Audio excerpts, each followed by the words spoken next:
ہم اپنی free will کے ساتھ کر رہے ہیں.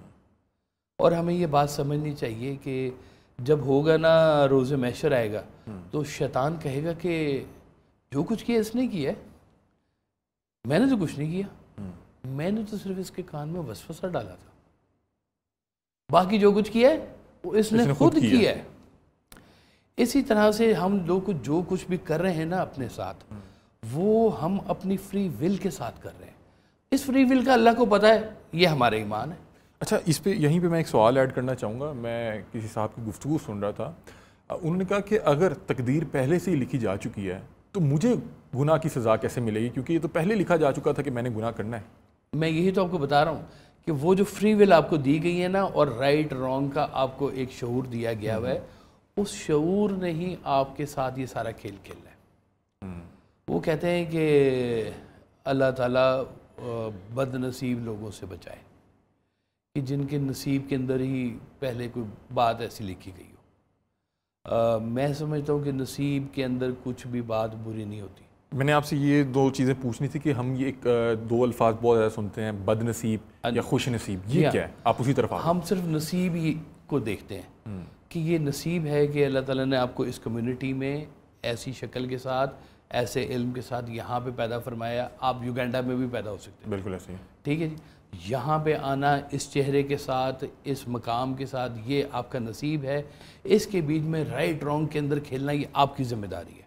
اللہ نے کہا کہ میں نے تمہارے سامنے دو راہیں رکھ دی ہیں, وہ خیر ہی و شر ہی من اللہ, کہ شر بھی اللہ کی طرف سے ہے, خیر بھی اللہ کی طرف سے ہے, میں دیکھوں گا تم کس طرف چلتے ہو.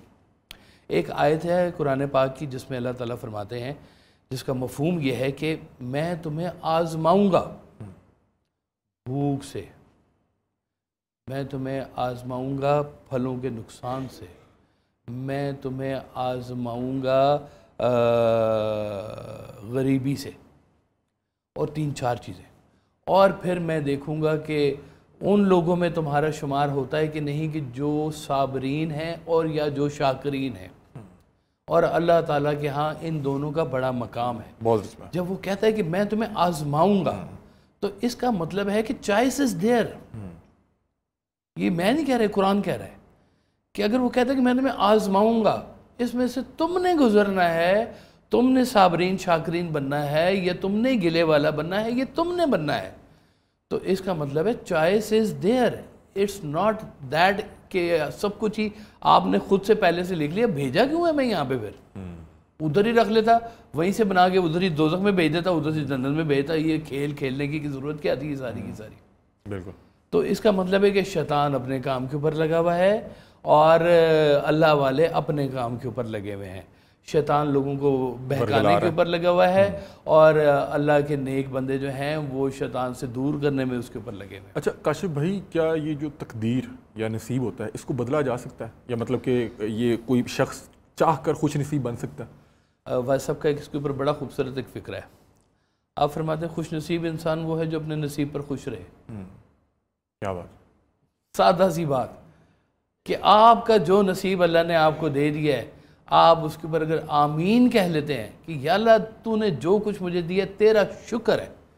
میں چھپکلی ہو سکتا تھا, میں کچھ اور ہو سکتا تھا, تو نے مجھے انسان بنا دیا, یا اللہ تیرا بڑا شکر ہے. میں یہودی ہو سکتا تھا, میں کرسچن ہو سکتا تھا, تو نے اپنی حبیب صلی اللہ علیہ وسلم کی امت میں پیدا فرما دیا, یا اللہ تیرا کتنا کرم, تیرا شکر ہے. میں ہو سکتا ان کفار میں ہوتا جنہوں نے سرکار دو عالم سے جنگ کی ہے, میں اس امت میں ہوں جس کے لیے سرکار رو کے دعائیں مانگتے رہیں, یا اللہ تیرا شکر ہے. تو یہ جب آپ شکر ادا کرتے ہیں نا, تو آپ اپنے نصیب کو 4 چاند لگا رہے ہوتے ہیں کہ یا اللہ یہ تو میری خوش نصیبی ہے کہ تو نے میرا ایسا نصیب بنایا ہے. باقی بیماری, غریبی, پیسہ, شہرت مہرت آتی جاتی رہتی ہیں, ان کا ایک اور کام ہے. آپ کا اگر جو آپ کے ساتھ چیز منسلک ہے نا, کہ آپ کہیں کہ یا اللہ یہ جو زبان ٹرٹر کر رہی ہے یہ نہ ہوتی, تو نے دی ہے, شکر ہے تیرا. شیخ سعدی جا رہے تھے, پاؤں میں جوتا نہیں تھا, پتھر لگا, گلا سے نکلا اندر سے, یا اللہ تیری اتنی بڑی زمین ہے اور میرے پاؤں میں جوتا نہیں ہے. تھوڑی دور آگے گئے تو دیکھا ایک شخص بیٹھا تھا جس کے پاؤں بھی نہیں تھے. اللہ اللہ. وہیں سجدے میں گر گئے کہ یا اللہ تیرا شکر ہے کہ تو نے مجھے پاؤں تو دیے چلنے کے لیے. وہی بات جو ابھی تھوڑی دیر پہلے گلے والی تھی وہی بات ہی شکر والی بات بن گئی. تو جو شخص اپنے نصیب کا شکر ادا کر رہا ہے وہ خوش نصیب ترین انسان ہے، اور جو اپنے نصیب پر راضی نہیں ہے وہ بد نصیب ترین انسان ہے. اچھا کاشف بھائی، آپ نے کہا کہ اگر آپ اپنے نصیب پر خوش ہیں تو آپ خوش نصیب ہیں، اور اگر آپ خوش نہیں ہیں تو پھر آپ جو ہے بد نصیب ہیں. بالکل. میں آپ سے یہاں پہ ایک سوال پوچھنا چاہ رہا ہوں کہ بہت سے لوگ جو ہے کثرت گناہ میں پھنسے ہوتے ہیں اور اس کو اپنی قسمت سمجھ رہے ہوتے ہیں کہ یار یہ بڑی میں خوش قسمت ہوں کہ میں یہ کر رہا ہوں، کیونکہ شاید ہماری جو شاید I was destined to do this، یہ میری تقدیر ہی ایسے ہے کہ میں نے یہ برائی کرنی ہے. ایسے اب دیکھیں یہاں پر بھی اللہ تعالیٰ نے بڑی کھول کھول کے باتیں کی ہیں.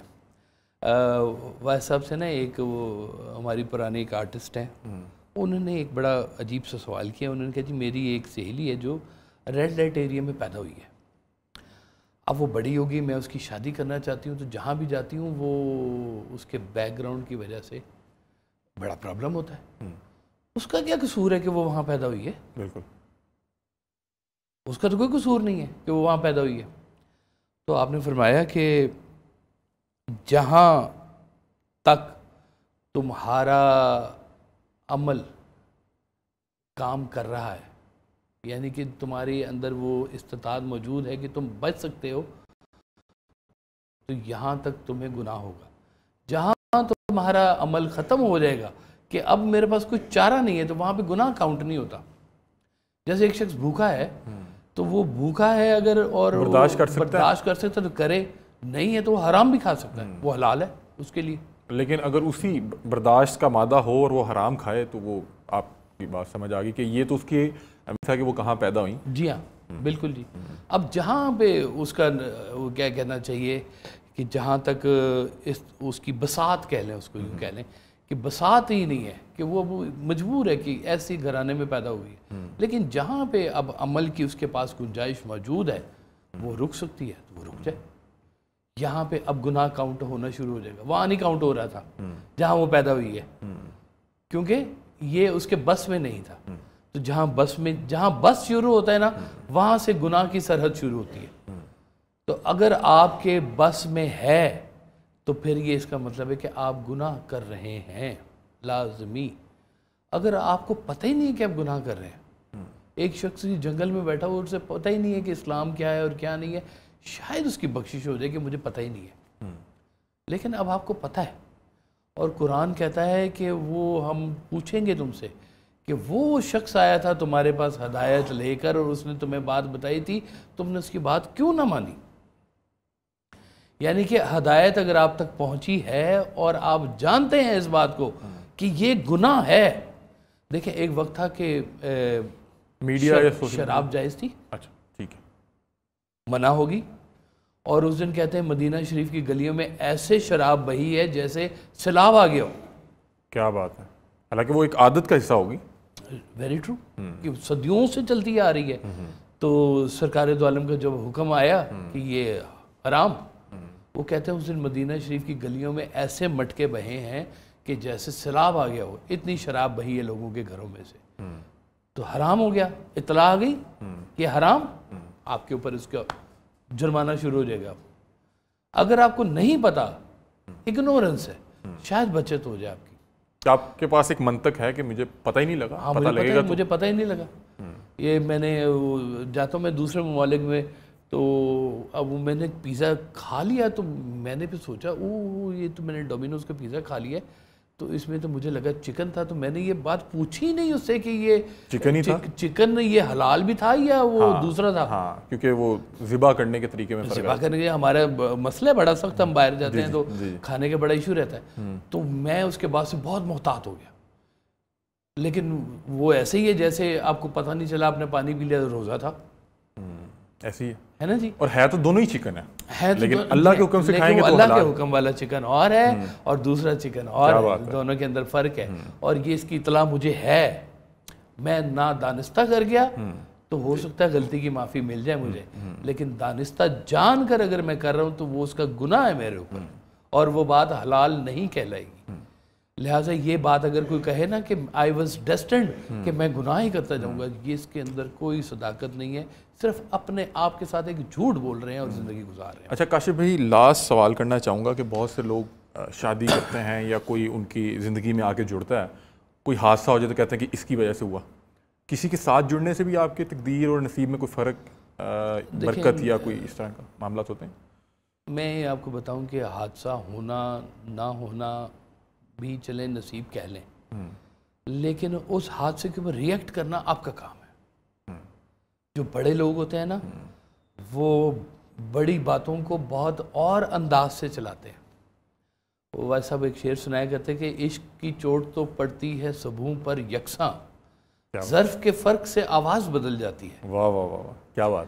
یہ برتن ایسا ہے کہ اس کے اندر عشق کی چوٹ پڑتی ضرور ہے، لیکن بڑے لوگ بڑے طریقے سے بیہیو کرتے ہیں۔ آپ نے پچھلے پروگرام میں شاید بتایا کہ سب سے بڑی قوت برداشت کی ہے۔ سب سے بڑی قوت برداشت کی ہے۔ اب میں اگر اپنی غلطیوں کا کسی اور کو مورد الزام ٹھہرانا چاہوں گا نا، تو اس کا مطلب میں ظرف میں بہت چھوٹا ہوں ابھی۔ بدقسمتی کے ساتھ ہمارے ہاں ہے، اولاد اگر آپ کی مرضی کی نہیں تو آپ نے اسے کہہ دیا کہ تم بدقسمت ہو، ہاں جی بالکل۔ اور کوئی حادثہ آپ کے ساتھ ہو مرد گیا، عورت کے اوپر ڈال رہا ہوتا ہے، عورت مرد کے اوپر ڈال رہی ہوتی ہے، حالانکہ دونوں کے اس سے تعلق ہی کوئی نہیں ہے۔ وہ کہتے تھے کہ بیٹیاں لے گئے بھوت ہے نہیں، اور بہویں لے گئی پوت، ہم بیٹھے اوت کے اوت۔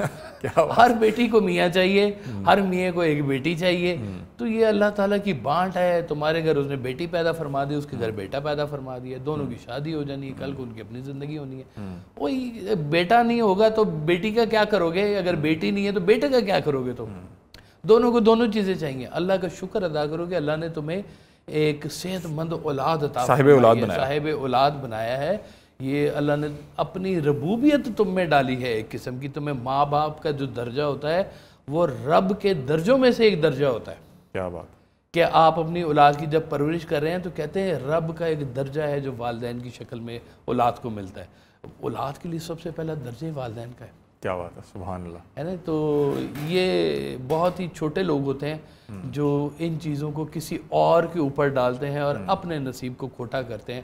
یہ صاحب کہا کرتے تھے کہ الحمدللہ اور استغفر اللہ ملا کے پڑھا کرو، الحمدللہ اور استغفر اللہ کے ساتھ ملا کے پڑھا کریں کہ آپ اللہ کا شکر بھی ادا کریں اور ساتھ توبہ استغفار بھی کریں۔ جی ہاں، بہت شکریہ کاشف بھائی، آپ کی موجودگی سے ہر بار کی طرح بہت فائدہ ہوا۔ بتا رہے ہیں کہ خوش قسمتی یہ ہے کہ آپ اپنی قسمت میں راضی ہو جائیں۔